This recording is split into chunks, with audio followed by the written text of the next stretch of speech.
नमस्कार दोस्तों, आज की इस वीडियो के अंदर हम लोग एक स्मॉल कैप कंपनी के बारे में बात करेंगे जिसने पिछले एक साल के दौरान 32% के रिटर्न ला कर दिए हैं। वहीं पिछले 5 सालों के दौरान 176% के रिटर्न ला कर दिए हैं। साथ ही साथ इस स्टॉक के अंदर 10 नवंबर के दिन एक डिविडेंड भी आने वाला है और आज के स्टॉक प्राइस के हिसाब से करीब 4 से 4.5% की डिविडेंड यील्ड भी बन रही है। साथ ही साथ कंपनी के फाइनेंशियल फंडामेंटल भी अच्छे हैं, कंपनी परफॉर्म भी अच्छे तरीके से कर रही है और मुझे ऐसा लग रहा है कि आने वाले 5 से 7 सालों के अंदर ये काफ़ी बड़ा मल्टीबैगर स्टॉक भी साबित हो सकता है और ये आपके पैसे को 20 to 30 टाइम्स जितना मल्टीप्लाई भी कर सकता है। तो चलिए बिना वक्त गवाए शुरू करते हैं आज के इस वीडियो को और आज के इस वीडियो के अंदर डिटेल में एनालिसिस करते हैं इस स्टॉक का। और इसी तरीके के वीडियोस को पाने के लिए चैनल को सब्सक्राइब करके ऑल के नोटिफिकेशन बेल को ऑन करना ना भूलें। अगर मैं बात करूं यहाँ पर कंपनी की तो कंपनी का नाम है वॉलसेक टेक्नोलॉजीज लिमिटेड। अगर मैं बात करूं इनके सेक्टर की तो ये लोग यहाँ पर इंफॉर्मेशन टेक्नोलॉजी के सेक्टर में से आते हैं, जहाँ पर ये लोग आईटी से related services and consultancy provide कराते हैं। वहीं अगर मैं बात करूँ कंपनी के मार्केट कैप की तो 1022 करोड़ के मार्केट कैप के साथ में ये एक बहुत ही छोटी सी स्मॉल कैप कंपनी है। वहीं अगर मैं बात करूँ इसके स्टॉक प्राइस की तो फिलहाल स्टॉक का प्राइस 682 रुपीज़ का चल रहा है। वहीं पिछले एक साल के दौरान इस स्टॉक ने यहाँ पर 32% के रिटर्न्स लाकर दिए हैं। वहीं पिछले 5 सालों के दौरान यहाँ पर इसने 176% के रिटर्न लाकर दिए हैं। तो नो डाउट कंपनी के रिटर्न भी हमें काफ़ी ज़्यादा अच्छे देखने को मिल रहे हैं। तो अब हम लोग बात कर लेते हैं यहाँ पर डिविडेंड की। तो इसके अंदर 10 नवंबर के दिन डिविडेंड आने वाला है। वहीं अगर मैं बात करूँ डिविडेंड की तो 30 रुपीज़ पर शेयर का यहाँ पर डिविडेंड आने वाला है। तो 682 रुपीज़ के स्टॉक प्राइस के हिसाब से आप लोग कैलकुलेट कर ही सकते हो। कुछ 4 से 4.5% की यहाँ पर डिविडेंड की यील्ड बन रही है। और अगर आपको इस डिविडेंड को पाना है तो 10 तारीख के दिन आपके डीमैट अकाउंट के अंदर इस कंपनी के शेयर्स होने चाहिए, जिसके लिए आपको इस कंपनी के जो शेयर्स है उसको 10 नवंबर से पहले पहले खरीदना पड़ेगा। तो हम लोगों ने यहाँ पर डिविडेंड की बात कर ली। अब हम लोग बात करते हैं की मैट्रिक्स के जरिए इस कंपनी के वैल्यूएशन को समझने की। तो इस कंपनी का जो पी रेशियो है एज ऑफ नाउ 20 का है। वहीं जो सेक्टर का पी रेशियो है वो 27 का है।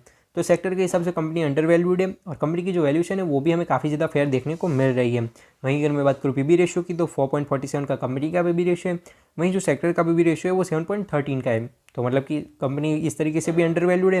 वहीं अगर मैं बात करूँ कंपनी की डिविडेंड यील्ड की तो कंपनी की ईयरली जो डिविडेंड यील्ड है वो कुछ 4 से 4.5% की है। इस वेबसाइट के अंदर कुछ 2.98% दिखा रही है, लेकिन ओवरऑल मैंने सारा चेक करा है तो कुछ 4 से 4.5% की डिविडेंड यील्ड बन रही है। वही जो सेक्टर की डिविडेंड यील्ड है वो 2.57% की है। तो कंपनी के सेक्टर के हिसाब से डिविडेंड यील्ड भी अच्छी है, प्लस कंपनी की वैल्यूएशन भी हमें काफ़ी ज़्यादा फेयर देखने को मिल रही है। अगर हम लोग यहाँ पर कंपनी का पेयर कंपैरिजन करें तो इन लोगों के पेयर कंपैरिजन के अंदर यहाँ पर टीसीएस आ जाता है, इन्फोसिस आता है, एचसीएल टेक्नोलॉजीज आता है, विप्रो यहाँ पर आ जाता है, फिर टाटा एलेक्सी आ जाता है। तो इस तरीके की जितनी भी कंपनियां हैं जो कि आईटी सेक्टर में से आती है वो इनकी सीधी कंपटीटर है और वो भी इसी सेक्टर की कंपनियां हैं। तो अगर हम लोग पी रेशियो के जरिए कंपनियों के साथ में इसकी वैल्यूएशन को समझने की कोशिश करें तो एज ऑफ नाउ इनकी पी रेशियो जो है वो 20 का है। वहीं टीसीएस का पी रेशियो 29 का है। वही जो दूसरी कंपनियां हैं उनका पी रेशियो थोड़ा सा ज़्यादा है। तो ओवरऑल सेक्टर के हिसाब से कंपनी की वैल्यूएशन काफ़ी ज़्यादा फेयर है। पीबी रेशियो के अंदर भी सेम सिचुएशन है। कंपेरेटिवली कंपनी का पीपी रेशियो कम है, मतलब कि कंपनी की वैल्यूएशन हमें सही देखने को मिल रही है। वहीं अगर हम लोग बात करें डिविडेंड यील्ड की तो कंपनी की डिविडेंड यील्ड कुछ 4 से 4.5% की है। वहीं जो दूसरी कंपनियों की डिविडेंड यील्ड भी कुछ 3-3.5% की देखने को मिल रही है। तो कंपनी सेक्टर के हिसाब से तो अच्छा ही परफॉर्म कर रही है। जिस तरीके का सेक्टर का परफॉर्मेंस है उसी तरीके से कंपनी का परफॉर्मेंस है, लेकिन वैल्यूएशन हमें थोड़ी सी फेयर देखने को मिल रही है और डिविडेंड यील्ड हमें थोड़ी सी ज़्यादा देखने को मिल रही है। तो ये दोनों हमारे लिए एडवांटेज यहाँ पर है। अगर हम लोग बात करें कंपनी के फाइनेंशियल ट्रेंड की तो ईयर ऑन ईयर रेवेन्यू के अंदर काफ़ी अच्छी ग्रोथ है। वहीं अगर मैं बात करूँ प्रॉफिट की तो प्रॉफिट के अंदर भी हमें अच्छी सी ग्रोथ देखने को मिल रही है। नो डाउट यहाँ पर 2020 और 2021 के अंदर कुछ खास प्रॉफिट बुक नहीं करा है, प्लस कोई ग्रोथ हमें देखने को नहीं मिली, लेकिन पिछले साल इन लोगों ने काफ़ी अच्छी यहाँ पर प्रॉफिट ग्रोथ दिखाई है। करीब 37% की यहाँ पर इन लोगों की प्रॉफिट ग्रोथ रही है। और 2021 के अंदर इन लोगों ने 35 करोड़ का प्रॉफिट बुक करा था, फिर 2022 के अंदर फिर से 35 करोड़ का प्रॉफिट बुक करा और फिर पिछले साल इन लोगों ने 48 करोड़ का प्रॉफिट बुक करा है। और जो आईटी सेक्टर है उसने पिछले 2-3 सालों से कुछ खास परफॉर्मेंस नहीं किया है। ये डेटा तो आप लोगों के पास भी अवेलेबल है, आप लोग भी समझ ही सकते हो। तो सेम चीज़ कंपनी के साथ भी हुई है। सेक्टर का जो इम्पैक्ट था वो इस कंपनी के ऊपर भी पड़ा है और जैसे ही सेक्टर ने यहाँ पर रिकवरी और फिर से यहाँ पर अच्छी तरीके से परफॉर्म करना शुरू करा, ये कंपनी भी भागने लग गई है और कंपनी ने भी अच्छा परफॉर्मेंस हमें दिया है। अगर हम लोग बात करें यहाँ पर कंपनी के शेयर होल्डिंग पैटर्न की तो पर्सनली मुझे काफ़ी ज़्यादा अच्छी लगी, बिकॉज कंपनी के प्रमोटर के पास में 73.39% स्टेक है। फिलहाल म्यूचुअल फंड की कोई भी होल्डिंग हमें देखने को नहीं मिल रही है। वहीं जो डीआईएस की होल्डिंग है वो 1.02% की है। वहीं जो एफआईएस की होल्डिंग है वो 0.06% की है। वहीं जो रिटेलर्स की होल्डिंग है वो 25.54% की है। और मुझे ये शेयर होल्डिंग पैटर्न अच्छी क्यों लग रही है इसके पीछे का रीज़न भी मैं आपको दिखाता हूँ। तो पिछले 6 महीने के दौरान जो यहाँ पर एफआईएस की होल्डिंग है वो अचानक से काफ़ी ज़्यादा बढ़ गई है। रिसेंटली एफआईएस के पास में कुछ स्टेक नहीं था, 0% जितना कुछ स्टेक था, उसमें से यहाँ पर एफआईएस ने थोड़ा बहुत यहाँ पर इस कंपनी के अंदर इंटरेस्ट दिखाया है और उन लोगों ने अपनी होल्डिंग को यहाँ पर बनाया है। वही जो डीआईएस की होल्डिंग है वो भी हमें पिछले कुछ क्वार्टरों के अंदर काफ़ी ज़्यादा अच्छी तरीके से बढ़ती हुई नजर आ रही है।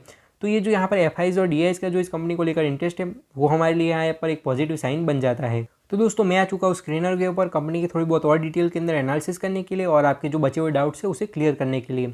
कंपनी की जो मार्केट कैप है वो 1040 करोड़ के आसपास में, फिलहाल स्टॉक का प्राइस 682 रुपीज़ का है। वहीं लोगों का जो 52 वीक हाई है वो 687 रुपीज़ का है, वहीं जो 52 वीक लो है वो 420 रुपीज़ का है। वहीं पी रेशियो यहाँ पर 20 का है, वहीं जो बुक वैल्यू है 170 रुपीज़ की है। वहीं लोगों की जो डिविडेंड यील्ड है वो 4.40% की है। मैंने आप लोगों को आगे बताया था कि भाई कंपनी की जो डिविडेंड यील्ड है वो कुछ 4 से 4.5% की है, लेकिन टिकट ऐप के अंदर कुछ कम दिखा रहा था।